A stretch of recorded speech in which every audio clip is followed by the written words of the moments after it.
السلام عليكم ورحمة الله وبركاته. إن الحمد لله نحمده ونستعينه ونستغفره ونؤمن به ونتوكل عليه ونعوذ بالله من شرور أنفسنا ومن سيئات أعمالنا من يهده الله فلا مضل له ومن يضلله فلا هادي له ونشهد أن لا إله إلا الله وحده لا شريك له ونشهد أن محمدا عبده ورسوله الذي أرسله بالحق بشيرا ونذيرا. أما بعد فأعوذ بالله من الشيطان الرجيم. بسم الله الرحمن الرحيم.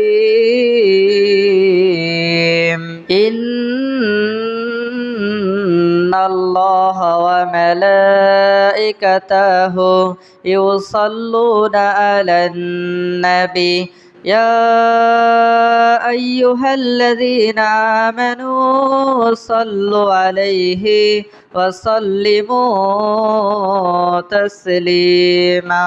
আমরা সকলেই দুরূদে ইব্রাহিম পাঠ করি। বিসমিল্লাহির রহমানির রহিম।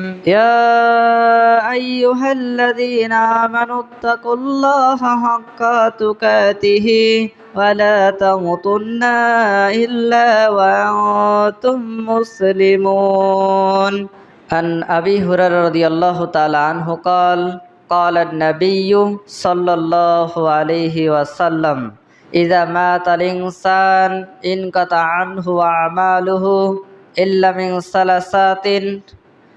إلا من صدقات جارية أو ولد صالح يدعو له ينتفع به. আলহামদুলিল্লাহ, যাবতীয় প্রশংসা সিদ্দুসানা সেই মহিয়ান গরিয়ান আল্লাহ রাব্বুল আলামিনের জন্য, যার অপার অনুগ্রহে, যার সীমাহি রহমত, যার দয়ার ভিত্তিতে অসংখ্য অগণিত লোকে নকারণন্য তাদের মধ্য থেকে কতিপয় কিছু সংখ্যক মুসল্লিয়ানে কারাম আল্লাহ রাব্বুল আলামিন যাচাই করে জাস্টিফাই করে ভালোবেসে মহব্বত করে দুনিয়ার মধ্যে সর্বশ্রেষ্ঠ সর্ব উৎকৃষ্ট স্থান মাসাজিদ আল্লাহ রাব্বুল আলামিনের ঘরে আজানের আগে ভাগে আসার তৌফিক দান করেছেন।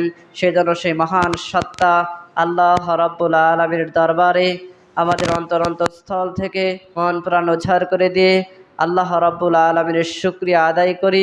আল্লাহর দেওয়া পবিত্র জবান দিয়ে আল্লাহ রাব্বুল আলামিনের শুকরিয়া জ্ঞাপন করি, শুকরি পড়ি আলহামদুলিল্লাহ। অতঃপর লক্ষ কোটি দুরূদ ও সালাম, শান্তি রহমত বর্ষিত হোক মানবতার মুক্তির দিশারি, মানবতার মুক্তির মহামানব জনাবে মোহাম্মদী মুস্তাফা আখির জামানার পয়গম্বর জনাবি মোহাম্মদ রাসূলুল্লাহ সকরি পরি সাল্লাল্লাহু আলাইহি ওয়াসাল্লাম। সেই নবীর উপর অসংখ্য গণিত দরুদ ও সালাম, শান্তি রহমত বর্ষিত হোক আল্লাহুম্মা আমিন। সম্মানিত উপস্থিতি, আজ ইয়াউমুল জুমা তথা শুক্রবার, সপ্তাহের মধ্যে সবচেয়ে গুরুত্বপূর্ণ দিন, উত্তম দিন, ফজিলতপূর্ণ দিন। রাসূল সাল্লাল্লাহু আলাইহি ওয়াসাল্লাম বলেছেন, শুক্রবার এমন একটা দিন যেটাকে বলা হয়েছে যাদের হজ করার সামর্থ্য নেই, সুদূর বাইতুল্লাহ শরীফ মক্কা ঘর তওয়াফ করার যে একটা খরচ ব্যয়বহুল, এতটুক পরিমাণ যাদের অর্থ সম্পদ নেই সুদূর সৌদি আরব যে হজ করার, তাদের জন্য রাসূল সাল্লাল্লাহু আলাইহি ওয়াসাল্লাম বলেছেন এই ইয়াউমুল জুমাটা একটা আপনার হজের সমতুল্য। অর্থাৎ মধ্যবিত্ত নিম্নবিত্ত হজের সামর্থ্য নেই এই সমস্ত ব্যক্তিদের জন্য একটা হজের সমতুল্য সওয়াব হবে বলে রাসূল সাল্লাল্লাহু আলাইহি ওয়াসাল্লাম বলেছেন। শুক্রবারের দিন কোনো মুমিন মুত্তাকির মৃত্যুবরণ করলে কবরের শাস্তি আল্লাহ রাব্বুল আলামিন মাফ করে দেন। শুক্রবার সবচেয়ে গুরুত্বপূর্ণ একটা দিন, ফজিলতপূর্ণ দিন। রসুল বলেছেন এই সময়ে, যে সময়ে এই বাড়ির মধ্যে একটা সময় রয়েছে, যে সময় দোয়া করলে আল্লাহ রাব্বুল আলামিন খালি হাত ফেরত দেন না। অতএব আনুষঙ্গিক আরও বিষয় রয়েছে। যে ব্যক্তি এই জুমাতে মসজিদে, মাসাজিদ, আল্লাহর ঘরে সর্বপ্রথম প্রবেশ করে, সে সবচেয়েতে বড় দামি সম্মানিত পশু, সবচেয়ে যেটা দামি বেশি, সবচেয়ে যেটার মূল্য বেশি, এরকম একটা পশু জবাই করলে যে পরিমাণ সওয়াব হবে, কোরবানি করলে যে পরিমাণ সওয়াব হবে, আল্লাহ রাব্বুল আলামিন তার থেকেও ওই ব্যক্তিকে সওয়াব দান করেন বেশি, যে ব্যক্তি ইয়াউমুল জুমাতে প্রথমেই প্রবেশ করেন। সুবহানাল্লাহ। রাসূল সাল্লাল্লাহু আলাইহি ওয়াসাল্লাম বলেছেন, যদি কোনো বান্দা পর্যন্ত এসে জমাতে অংশগ্রহণ করে, কাউকে কষ্ট না দেয়, অযথা অনর্থক মসজিদে এসে কথাবার্তা না বলে, রাসূল সাল্লাল্লাহু আলাইহি ওয়াসাল্লাম বলছেন তার এক সপ্তাহের, এক মাসের এবং এক বৎসরের, এক রমজান থেকে আরেক রমজান পর্যন্ত তার যাবতীয় সগীরা গুনাহ আল্লাহ রাব্বুল আলামিন ক্ষমা করে দেন। সুবহানাল্লাহ। অতএব ইয়াউমুল জুমার অনেক গুরুত্ব, তাৎপর্য, ফজিলত রয়েছে। এ বিষয়ে কথা বললে অনেক বলা যাবে। আপনাদের মাঝে যে বিষয়টি নিয়ে আলোচনা করব সেটি হচ্ছে পেশাব পায়খানা, রজু, গোসল, তায়াম্মম, পবিত্রতা, তাহারাত বিষয়ে কিছু গুরুত্বপূর্ণ কথা বলবো। পরিশেষে সালাত কিন পদ্ধতিতে আদায় করলে সহি শুদ্ধ হবে, এই বিষয়গুলো নিয়েও আপনার একটু আলোচনা করার চেষ্টা করব। মহান আল্লাহ রাব্বুল আলামিন যদি তৌফিক দান করে তাহলে বিষয়গুলো উপস্থাপন করার চেষ্টা পাবো। মা তৌফিক ইল্লা বিল্লাহ, তাওয়াক্কালতু ওয়া ইলাইহি আনিব। রব্বি জিদনি ইলমা, রব্বি ইশরাহ লি সাদরি ওয়া ইয়াসসির লি আমরি ওয়াহলুল উকদাতাম মিন লিসানি ইয়াফকাহু কওলি। সুবহানাকা লা ইলমা লানা ইল্লা মা আল্লামতানা ইন্নাকা আনতাল আলিমুল হাকিম। আলহামদুলিল্লাহ। সম্মানিত উপস্থিতি, দেখুন প্রত্যেকটা বিষয় গুরুত্বপূর্ণ। আল্লাহ সুবহানাহু ওয়া তাআলা কোরআনুল কারীমের মধ্যে ইরশাদ করেছেন, সূরা জারিয়াত, কোরআন মাজিদের 114টি সূরা রয়েছে। কতটি? 114টি সূরা রয়েছে, 6236টি আয়াত রয়েছে। 114টি সূরার মধ্যে 51 নম্বর সূরা, সূরা জারিয়াতের 56 নম্বর আয়াত, মহান আল্লাহ রাব্বুল আলামিন ইরশাদ করছেন, ওমা খালাকতুল জিন্নি ওয়াল ইনস ইল্লা লিয়াবুদুন, আমি জিন এবং মানুষকে সৃষ্টি করেছি ইল্লা লিয়াবুদুন, আমার ইবাদত, দাসত্ব, পায়রবি, গোলামি করার জন্য। এই আয়াতটা কেন্দ্র করে কিছু আলোচনা করব। মহান আল্লাহ বলছেন যে মানুষ এবং জিনকে সৃষ্টি করেছেন ইল্লা লিয়াবুদুন, তার ইবাদত, দাসত্ব, পায়রবি, গোলামি করতে হবে। এখন ইবাদত এর অর্থ এই নয় যে মসজিদে এসে সারাদিন পড়ে থাকা, মসজিদে এসে 5 ওয়াক্ত সালাত আদায় করা, তারপরে বাড়িতে যে আর রাসূলের কোনো সুন্নাহকে ফলো না করা। প্রত্যেকটা সময় আপনার ইবাদত বলতে বলা হয়েছে, ইবাদত করতে বলা হয়েছে, অর্থাৎ প্রত্যেকটা সময় ইবাদত করা যায়। রাসূলের সুন্নাতকে আপনি আমি যদি পালন করি, জীবনে বাস্তবায়ন করি, তাহলে আপনার আমার প্রত্যেকটা সময় আমল হবে, প্রত্যেকটা সময় সওয়াব হবে। আসুন কিভাবে, প্রথম আমরা চলে যাই পবিত্রতায়। তাহারাত, বাংলাতে হয় তাহারাত, আরবিতে হয় তহরাত, ত শব্দটা দিয়ে এসেছে। তাহারাত আপনার পবিত্রতা, অর্থাৎ আভ্যন্তরিক পবিত্রতা, আরেকটা হচ্ছে শারীরিকভাবে পবিত্রতা। পবিত্রতা মোট 2 প্রকার। প্রথম নম্বর হচ্ছে আপনার আভ্যন্তরিক পবিত্রতা কি? পেশাব পায়খানা, রজু, গোসল, মহিলাদের হায়েস, নেফাস, বিভিন্ন অপবিত্র থেকে, অন্যায় অপকর্ম, অন্তরের নাফসের যে গুনাহ, অন্যার পাপাচার, এই সমস্ত আভ্যন্তরিক ভিতরে যেগুলো রয়েছে পরিষ্কার রাখতে হবে। অর্থাৎ এটা আপনার আমার ইমানকে পুত পবিত্র রাখা। পাপ, পঙ্কিলতা, বিভিন্ন অন্যায় অপকর্ম, আপনার আমার যে কল্প, এই অন্তরটা, এটা মানুষ যখন অন্যায় অপকর্ম করে তখন তার কল্প, অন্তরটা কালো কুচকুচে কদাকার হয়ে যায়, কালো কুৎসিত কদাকার হয়ে যায়। আপনার বিভিন্ন মানুষ দেখবেন বিভিন্ন অন্যায় অপকর্ম করে যখন আযাব গজবের কথা শোনে, জাহান্নামের কথা শোনে, তবুও তার হৃদয়, অন্তঃকর কেঁপে ওঠে না। আল্লাহর আযাব গজব দেখে সে ভীত সন্তুষ্ট হয় না। অর্থাৎ তার হৃদয়টা পাপ অন্যায় দিয়ে ভরে গিয়েছে, যার ফলে সেই হৃদয়টা কালো কুচকুচে কদাকার হয়ে গেছে। এরকম আভ্যন্তরিক যত আপনার অন্যায় অপকর্ম এবং অপবিত্র, এই সমস্ত অপবিত্র থেকে পবিত্র হতে হবে। আল্লাহ আমাদের তৌফিক দান করুন, আল্লাহুম্মা আমিন। দ্বিতীয় নাম্বার হচ্ছে আপনার শারীরিকভাবে পবিত্রতা। পূর্বে যেটা বলছিলাম সেটা হচ্ছে আপনার পাপ অন্যায় অপকর্ম থেকে পবিত্র থাকলে আপনার আমার যে হৃদয় কাল্ব এটা পরিষ্কার থাকে, পুত পবিত্র থাকে। আর শারীরিকভাবে যে পবিত্রতা সেটা হচ্ছে আপনার পেশাব পায়খানা হায়েস নেফাস অজু গোসল এগুলোর মাধ্যমে আপনার পবিত্রতা হয়ে যায়। দেখুন, এই বিষয়ের উপরে আলোচনা নিয়ে আসতে চাচ্ছি। এই বিষয়টা রাসূল সাল্লাল্লাহু আলাইহি ওয়াসাল্লাম বলেছেন আমরা পবিত্রতা অজু থেকে শুরু করি। দেখুন, অজু একটা পবিত্রতা, পুত পবিত্র হওয়ার একটা সবচেয়ে উত্তম উপায়। অজুর মাধ্যমে মানুষ পুত পবিত্র হয় এবং সওয়াব হয়। দেখবেন করোনাকালীন সময়ে ডক্টররা বলেছিল যে আপনারা বেশি বেশি হাত ধোন, আপনার অঙ্গ প্রত্যঙ্গগুলো ধুয়ে পরিষ্কার করে রাখুন, বারবারই আপনার নাক পরিষ্কার করুন, মুখ পরিষ্কার করুন, মাস্ক ব্যবহার করুন।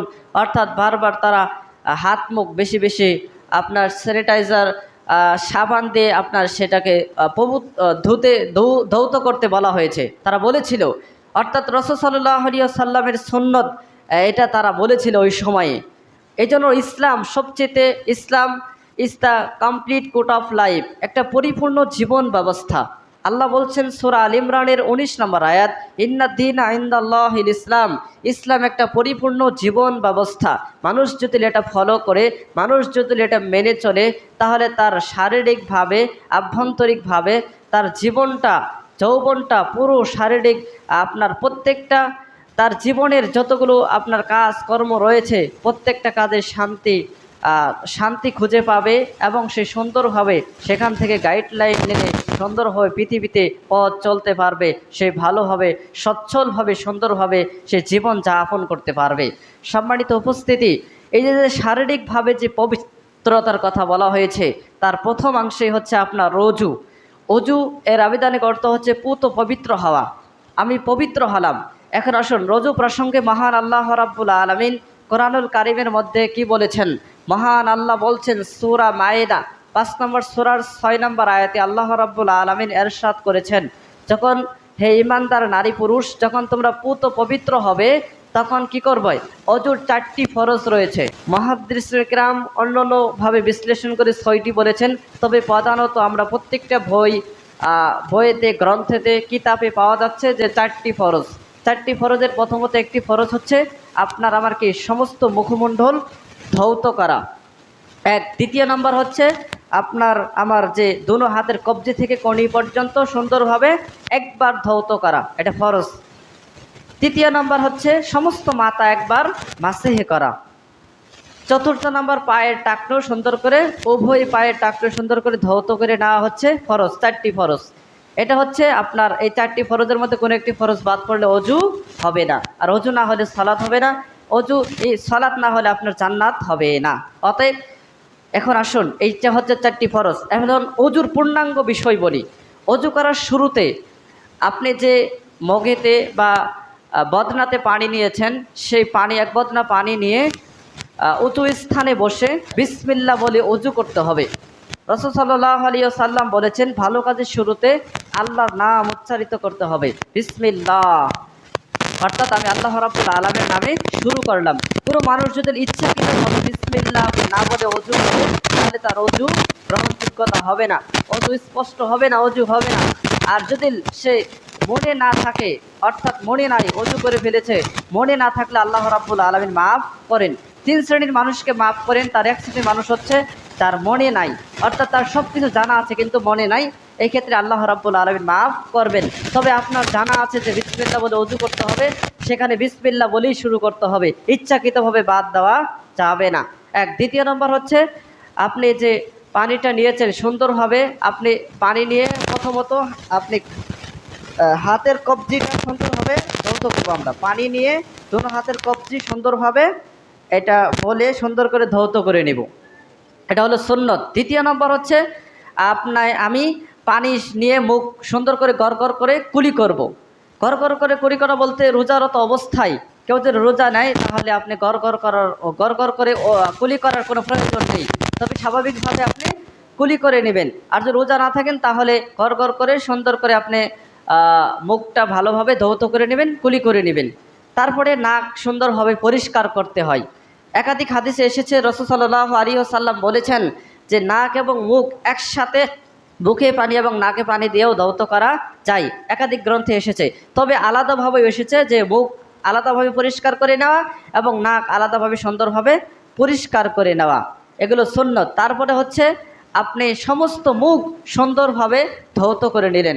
সম্মানিত উপস্থিতি, আপনার যে ধৌত করা রঙ্গগুলো একবার ধৌত করতে যতটুকু পানি লাগে, বেশি পানি অপচয় করা যাবে না। আপনার সমস্ত মুখ একবার যদি পানি নিয়ে সম্পূর্ণ মুখ ধোয়া না হয় তাহলে আরেকবার পানি নিয়ে সম্পূর্ণরূপে ধোয়া হচ্ছে, এর নাম হচ্ছে একবার। পানি 3 বার নিতে হবে, এটা কোনো শর্ত নয়। শর্ত হচ্ছে আপনার 3 বার ধৌত করা, এটা রাসূলের সুন্নত। 3 বারের উপর করলে সেটা বাড়াবাড়ি হবে, সেটা করা যাবে না। আপনার ধৌত করা রঙ্গ একবার ধৌতে সম্পূর্ণরূপ, আপনি কথা বোঝাতে পারছি কিনা, যে আপনার ফেস কাটিং যেটা সমস্ত মুখমণ্ডল, এটা একবার পানি নিয়ে যদি ধৌত করা না যায়, দ্বিতীয়বার পানি নিয়ে সম্পূর্ণরূপে ধৌত করার নাম হচ্ছে একবার ধৌত করা। এইভাবে আপনি 3 বার ধৌত করে নেবেন, এটা রাসূলের সুন্নত।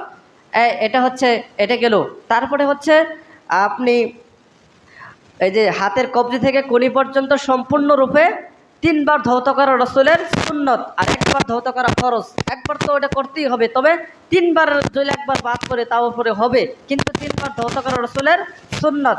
এখানে বুঝতে হবে যে পানি যে কয়বার নাগুক, কিন্তু আমার 3 বার সম্পূর্ণরূপে ধৌত করা রঙ্গর উপর আবার সুন্দরভাবে ধৌত করা, এভাবে 3 বার ধৌত করে নিতে হবে।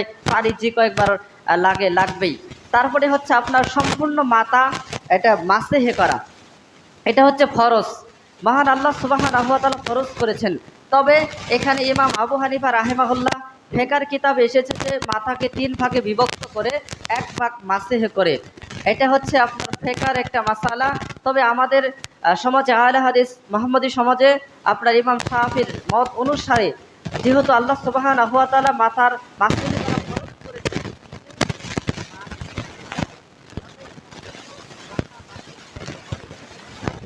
আলাদাভাবে কান মাসেহ করা যাবে না। কান এবং মাথা একসাথে মাসেহ করতে হবে।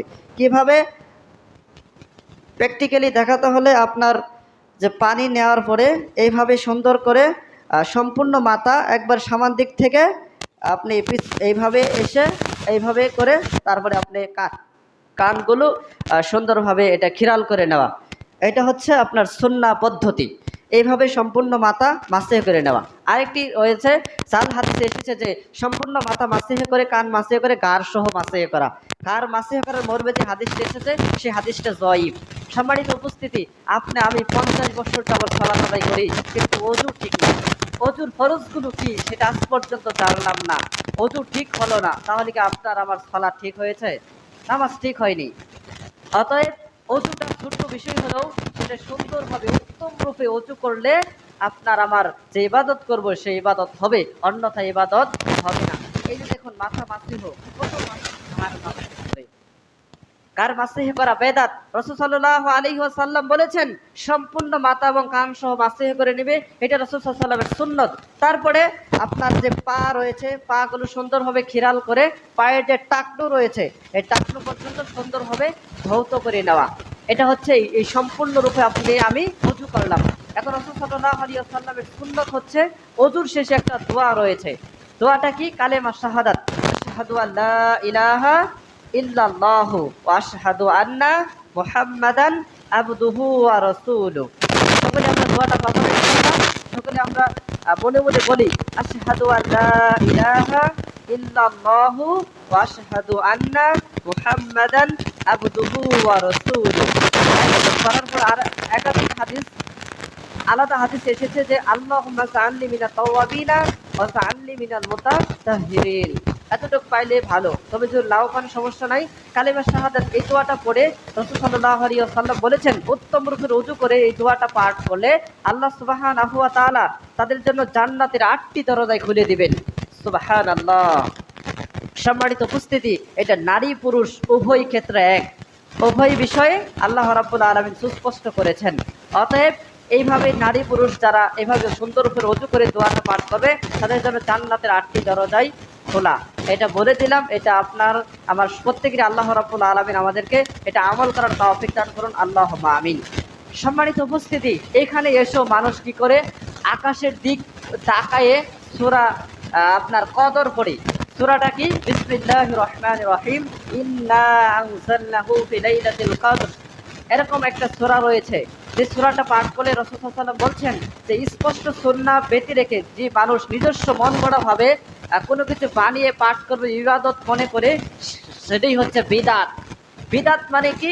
রাসূল সাল্লাল্লাহু আলাইহি ওয়াসাল্লামের বলেন নাই, আল্লাহ রাব্বুল আলামিন নির্দেশ দেয় নাই, রাসূলের আমল নেই, আমি কারোর কাছে শুনেছি বা কোনো একটা কিতাবে পড়েছি, সেটার কোনো স্পষ্ট সনদ নাই, স্পষ্ট দলিলাদি প্রমাণাদি নাই, সেটা আমল করলে ইবাদত মনে করে সেটাই বিদআত হবে। আর বিদআতের পরিণাম হচ্ছে কি? জাহান্নাম। বিদআতের পরিণাম হচ্ছে জাহান্নাম, বিদআত করলে জাহান্নামে যেতে হবে। অতএব আপনার কোনো মানুষ দেখবেন আপনার শাহাদাত আঙ্গুল ইশারা করে বিভিন্ন কিছু পড়ে, আপনার ওযু শেষে বিভিন্ন মানুষ বিভিন্ন রকমের দোয়া করে, যা স্পষ্ট সনদ নাই, রাসূল সাল্লাল্লাহু আলাইহি ওয়াসাল্লাম বলেন নাই। অতএব যে পদ্ধতি সিস্টেমটা এখানে বলেছেন, এই সিস্টেমে ওযু এবং দোয়া পড়তে হবে। আল্লাহ রাব্বুল আলামিন আমাদের তৌফিক দান করুন, আল্লাহুম্মা আমিন। এখন আসুন, ওযু শেষ, এখন কি? আপনি মসজিদে প্রবেশ করবেন। মসজিদে প্রবেশ কি বাড়ির মতো করা যাবে? আপনার বাড়ি, তারপর আপনি মন গড়া ভাবে বাড়িতে প্রবেশ করতে পারবেন না। দেখুন, প্রত্যেকটা কাজেই রাসূলের সুন্নাত রয়েছে। মসজিদে প্রবেশ করতে হলে আপনার যে আমার ডান পা রয়েছে, ডান পা দিয়ে বলতে হবে কি? আল্লাহুম্মা মাফতাহালি আবওয়াবা রাহমাতিক। এখানে তো আমি বসে আছি, যদি একটা দোয়া শিখতে পারি তাহলে আপনার আমার জন্য উপকার হবে না? উপকার হবে। দেখুন, আজ আমি দোয়া কালাম শিখলাম না, নামাজ শুধু সেজদা দিলাম আর উঠলাম, শুধু একবারে আপনার উকু সেজদা দ্রুত গতিতে দিয়ে নামাজ শেষ করে মসজিদ ত্যাগ করলাম, তাহলে আপনার আমার জন্যই কবরে শাস্তি হবে। এটার জবাব আপনাকে আমাকে দিতে হবে। অর্থাৎ আপনি যে শিখলেন না, এর জন্য আরেকজন দায়ী নয়, আপনি আপনার শিকার আগ্রহ নাই। আল্লাহ সুবহানাহু ওয়া তাআলা বলছেন, আমি আল্লাহ কোরআনকে সহজ করে দিয়েছি মানুষকে বোঝার জন্য। আছো কি কোনো উপদেশ গ্রহণকারী? আল্লাহ সূরা কামার 54 নম্বর সূরার 17, 22, 32, 40 চারটা জায়গায় আল্লাহ রাব্বুল আলামিন বলেছেন, মানুষ যদি চেষ্টা করে আল্লাহ রাব্বুল আলামিন সেই চেষ্টা সফল করবেন, সে অবশ্যই পাবে। আপনার আমার চেষ্টা থাকতে হবে। আল্লাহ তৌফিক দান করুন, আল্লাহুম্মা আমিন। সম্মানিত উপস্থিতি, মসজিদে প্রবেশ করতে হলে ডান পা দিয়ে এই দোয়া পড়িতে হয়, আল্লাহুম্মা মাফতাহালি আবওয়াবা রাহমাতিক। হে আল্লাহ, আল্লাহুম্মা মাফতাহালি, হে আল্লাহ, আবওয়াবা রাহমাতিক, আমার জন্য আপনার রহমতের দরজা খুলে দিন, আপনার রহমত অনুগ্রহের দরজা আমার জন্য খুলে দিন। এরকম দোয়া পড়ে মসজিদে এসে এখন কি করণীয়? চুপ করে বসে যাওয়া রাসূলের সুন্নাহ বিরোধী। রাসূল সাল্লাল্লাহু আলাইহি ওয়াসাল্লাম বলেছেন, হাদিসের ইবারতরা মনে আসতেছে না? কোনো ব্যক্তি যদি মসজিদে প্রবেশ করে হাত্তা ইউসাল্লু রাকাতাইন, সে যেন 2 রাকাত সালাত আদায় করে নাই। কেন? মাসাজিদ আল্লাহ, আল্লাহ সুবহানাহু ওয়া তাআলার ঘর, এই মসজিদ। দুনিয়ার কোনো কোর্ট কাছারি অফিস আদালতে যেতে হলে আপনার নিয়ম কানুন মেনটেন করে যেতে হয়, সেখানে উচ্ছৃঙ্খল করা যায় না, সেখানে অযথা অনর্থক কথা বলা যায় না, সেখানে তাদের আপনার সিস্টেম রুলস এগুলো মেনে চলতে হয়। আপনি দেখেন মাঝারে, আরও আশ্চর্য হবেন, মাজারগুলোতে আপনি সামান দিক হয়ে যে গেলে নাকি বেয়াদবি হবে, এখানে তারা পিছন দিক হয়ে সুন্দরভাবে মাঝারে যায়, আবার ভদ্রতার সহিত সেখান থেকে বের হয়ে আসতে হয়, কারণ কর্তৃপক্ষ রয়েছে, 19-20 হলে পানিশমেন্ট আছে। সম্মানিত উপস্থিতি, এই দুনিয়াবি এত সিস্টেম, এত মানুষের মানব রচিত বিধান তৈরি করা জিনিসপত্র এত সাবধানতার সাথে আপনার কোর্ট কাছারিতে মাঝারে প্রবেশ করতে হয়, আর যেখানে সারা বিশ্বের ডিরেক্টর পরিচালক মহান আল্লাহ রাব্বুল আলামিনের ঘর, মসজিদে আসলেও এখানে আদব কায়দা রয়েছে। মসজিদ এসেই ঢং ঢং করে এসে আপনি ওইভাবে বসে পাবেন, এটা মসজিদের সাথে বেয়াদবি। সম্মানিত উপস্থিতি, মসজিদে এসে দোয়া পড়ে সালাম দিলেন, সালাম দেওয়ার পরে আপনি 2 রাকাত সালাত আদায় করলেন। খুতবা চলাকালীন সময়ও আপনার 2 রাকাত সালাত আদায় করে বসতে হবে। যদি বসতে হয় তাহলে রাসূল বলছেন 2 রাকাত সালাত আদায় করে বসতে হবে, এটা রাসূলের সুন্নাত। রাসূল সাল্লাল্লাহু আলাইহি ওয়াসাল্লাম বলেছেন, যদি কোনো ব্যক্তি ওযু করে এসে মসজিদে 2 রাকাত সালাত আদায় করে আল্লাহ রাব্বুল আলামিনের নিকটে দোয়া করে, আর যা বান্দা যদি চাওয়ার মতো চায় আল্লাহ রাব্বুল আলামিন সেই দোয়া কবুল করে নেন। সুবহানাল্লাহ। সম্মানিত উপস্থিতি, এই জন্য মসজিদে এসেই অমনি বসে পড়া যাবে না, 2 রাকাত সালাত আদায় করে বসতে হবে। আরেকটি হাদিসে এসেছে, রাসূল সাল্লাল্লাহু আলাইহি ওয়াসাল্লাম বলেছেন, যদি কোনো আপনার ব্যক্তি মসজিদে এসে 2 রাকাত সালাত আদায় করার নিয়ত করে সালাতগুলো আদায় করতেছে, এমন তো সময় মসজিদে ফরজ সালাতের সময় হয়ে গেছে, আপনার 1 রাকাত সালাত হয়েছে, আরেক রাকাত সালাত ওই সময় আপনার জন্য আমার জন্য আদায় করা ঠিক নয়। রাসূল সাল্লাল্লাহু আলাইহি ওয়াসাল্লাম বলছেন, যখন ফরজ সালাত শুরু হয়ে যাবে আর কোনো সুন্নত সালাত সেখানে চলবে না। এটা ডিরেক্ট আল্লাহ রাব্বুল আলামিন এবং তার রাসূলের হাদিসে এসেছে। তবে আপনার একটা হাদিস এসেছে যে হেদায়া নামক একটা কিতাব রয়েছে বাংলাদেশেতে, সেটা হচ্ছে আপনার হানাফি মাযহাব ভাইদের, সেখানে বলা রয়েছে যে আপনার ফজরের সালাতে 2 রাকাত সুন্নত, দরজার কাছে থেকে 2 রাকাত সালাত সুন্নত আদায় করে তারপরে ফরজে যোগদান করা। তবুও এটার কোনো ভিত্তি নেই, তবে তারা বলেছে যেহেতু ফজরের সালাত গুরুত্বপূর্ণ সেহেতু তারা এটা আদায় করেছে। তবে এখানে বলতে হবে যে রাসূলের সুন্নত হচ্ছে ফরজ সালাত শুরু হয়ে গেলে, একামত শুরু হয়ে গেলে তখন সুন্নাহ বাদ দিয়ে ফরজে যোগদান করতে হবে, এই বিকল্প কোনো পদ্ধতি নেই। এটা গেল। তারপরে এখন আসি মসজিদে প্রবেশ করলাম, 2 রাকাত সালাত আদায় করলাম। এখন মসজিদে এসে কি হাউগাউ করা যাবে, চিল্লা ফাল্লা করা যাবে, কথা বলা যাবে? যাবে না। এই মর্মে আল্লাহ রাব্বুল আলামিন বলছেন যে মাসাজিদ আল্লাহ, আল্লাহ সুবহানাহু ওয়া তাআলার ঘর মসজিদ। রাসূল বলছেন আবগাদুল বিলাদি ইলাল্লাহি মাসাজিদ আল্লাহ, আবগাদুল বিলাদি ইলাল্লাহি মাসাজিদ আল্লাহ, আল্লাহ সুবহানাহু ওয়া তাআলার ঘর হচ্ছে মসজিদ। ওয়া আবগাদুল বিলাদি ইলাল্লাহি আসওয়াকুহা, অর্থাৎ এই হাদিসে বলা হচ্ছে পৃথিবীর মধ্যে সর্বশ্রেষ্ঠ সর্বোত্তম স্থান হচ্ছে মসজিদ, আল্লাহ সুবহানাহু ওয়া তাআলার ঘর। সবচেয়ে নিকৃষ্টতম স্থান হচ্ছে মার্কেট বা বাজার। এই হাদিসের যেটা বললাম সেটার অর্থ করলাম। এখন আসুন, সবচেয়ে উত্তম স্থান হচ্ছে কি মসজিদ, আর সবচেয়ে নিকৃষ্টতম স্থান হচ্ছে কি বাজার। বাজারের উদাহরণ দিতে গিয়ে বলা হয়েছে, এক্সাম্পল দিলে বিষয়টা স্পষ্ট হবে। আপনি ধরেন লক্ষ লক্ষ টাকা খরচ করে উন্নত মানের টয়লেট, বাথরুম, পায়খানা দিয়েছেন, সেখানে মানুষ যতটুকু সময় সেখানে ব্যয় করার প্রয়োজন তার মলত্যাগ করতে, তার ওয়াশরুম যতটুকু সময় প্রয়োজন ঠিক সেখানে অতটুকু সময় সেখানে ব্যয় করবে, অনর্থক বা সে বেশি সময় সেখানে ব্যয় করবে না। অনুরূপভাবে মুমিনের বৈশিষ্ট্য হচ্ছে বাজার মার্কেটে যেতে হবে, এটা রাসূলের সুন্নাত। রাসূলও বাজার করেছেন, বাজার ঘাটে গিয়েছেন। তবে ওই স্থানগুলোতে আপনার যতটুকু সময়ের প্রয়োজন ঠিক ততটুকু সময় সেখানে ব্যয় করতে হবে। অনর্থকভাবে অযথা সময় সেখানে ব্যয় করলে ঈমান আমলের ব্যাঘাত হবে, আপনার আমার পাপ হতে পারে। এই জন্য রাসূল সাল্লাল্লাহু আলাইহি ওয়াসাল্লাম বলছেন সেগুলোতে মানুষ বিভিন্ন চুগলখড়ি করে, অমুকের মেয়ে এই সেই, অমুকের ওয়াইফ এই সেই, বিভিন্নভাবে মানুষের পরনিন্দা, চুগলখড়ি, গীবত করা হয় এই মুড়ে বাজারে, মার্কেটগুলোতে। আপনার টিভির পর্দায় সিনেমা মুভি, বাম হাতে চা, ডান হাতে চা, বাম হাতে বিড়ি চলছে ঘন্টার পর ঘন্টা, মিনিটের পর মিনিট, মানুষের গীবত মিনিটের পর মিনিট, ঘন্টার পর ঘন্টা আপনার চলছে, অমুকের গীবত, পরনিন্দা, এগুলোতে বেশি ভরপুর। তবে সেখানে সময় সাপেক্ষে প্রয়োজন হলে যাবেন, অথবা আপনার সময় কাটানোর প্রয়োজন হলে সেখানে সময় অতিরিক্ত কাটানো ঠিক নয়। এটা হলো রাসূল সাল্লাল্লাহু আলাইহি ওয়াসাল্লামের সুন্নাত। দ্বিতীয় নম্বর হচ্ছে সবচেয়ে গুরুত্বপূর্ণ স্থান হচ্ছে মসজিদ। এটা যেহেতু বলছি, এই হাদিসটা এসেছে সেহেতু ওই কথাগুলো বললাম। দেখুন, সবচেয়ে উত্তম স্থান হলো মাসাজিদ আল্লাহ রাব্বুল আলামিনের ঘর। এখানে এসে আহলে সুফার ছিল 70 জন সাহাবী, তারা মসজিদে তারা সেখানে দিনরাত উদযাপন করেছেন। রাসূল সাল্লাল্লাহু আলাইহি ওয়াসাল্লাম বলেছেন, শুক্রবারের দিন আসলে সাহাবায়ে কেরাম আমলের জন্য কম্পিটিশন করতেন, প্রতিযোগিতা করতেন, ফরজ সালাত শেষ করে বাড়িতে যেতেন না। কারণ আবার যদি শুক্রবার সবচেয়ে গুরুত্বপূর্ণ দিন, ফজিলতপূর্ণ সময়, এই সর্বপ্রথম যদি মসজিদে আসতে পারি, লক্ষ কোটি কোটি টাকা যে পশুটা ক্রয় করব, সে কুরবানি করলে সওয়াব, এটা আমার আল্লাহর দরবারে পৌঁছাবে কি পৌঁছাবে না, সওয়াব পাবো কি পাবো না, এর কোনো গ্যারান্টি নাই। 100% এটা গ্যারান্টি আছে যে আপনার শুক্রবারে সর্বপ্রথম ফার্স্ট টাইম সবচেয়ে আগে মসজিদে প্রবেশ করলে আমি সবচেয়ে বড় পশু কোরবানি করলে যে সওয়াব, সেই সওয়াবই হবে। সুবহানাল্লাহ। এই জন্য তারা বাড়িতে দান নেই, তারা মসজিদে থেকে গিয়েছেন। সম্মানিত উপস্থিতি, তাদের আপনার ঈমান আমল, তাদের সওয়াবের কম্পিটিশন, প্রতিযোগিতা অনেক বেশি ছিল। সম্মানিত উপস্থিতি, যেটা বলতেছিলাম সেটা হচ্ছে এই যে মসজিদ আল্লাহ রাব্বুল আলামিনের ঘর, যেখানে মসজিদে আলোচনা হয় কোরআন সুন্নাহর। আল্লাহ বলছেন সূরা আরাব 7 নম্বর সূরার 204 নম্বর আয়াতে বলছেন, ওয়াইদা কুরিয়াল কুরআন ফাসতামিউ লাহু ওয়া আনসিতু লাআল্লাকুম তুরহামুন। মহান আল্লাহ বলছেন যেখানে কোরআন সুন্নাহর আলোচনা হবে সেখানে তোমরা মনোযোগ সহকারে শ্রবণ করো। আর মসজিদে এসে নামাজের কায়দায় বসে সেখানে আপনি বসে থাকি, অন্তত পাপ হবে না, সোয়াব হবেই, কিন্তু পাপ হবে না। অনেক মানুষ রয়েছে, আপনি দেখবেন ফরজ সালাত শেষ হওয়া মাত্রই, সালাম ফিরানো শেষ হয়েছে, অবেই উঠে আপনার মসজিদ থেকে মসজিদ ত্যাগ করতেছে। মনে হয় এই মসজিদগুলোতে পোকামাকড় কামড়াচ্ছে, আক্রমণ করছে, মনে হয় মসজিদটা একটা জেলখানা, মনে হয় মসজিদটা একটা কি একটা তার কাছে, মানে এরকম মনে হয় যে এখানে এসেছি কখন জানি চলে যাব। বাথরুমে মানুষ যখন যায় দুর্গন্ধবশত জরুরি কারণে যায়, কিন্তু সেখান থেকে তার দ্রুত গতিতে চলে আসে। অনুরূপ আপনার মন মানসিকতা যদি এরকম হয়, মসজিদে এসে ফরজ সালাত শেষ, দ্রুত চলে গেলাম, তাহলে মসজিদের সম্মান, মসজিদের মান সম্মান এটা আপনি রক্ষা করলেন না।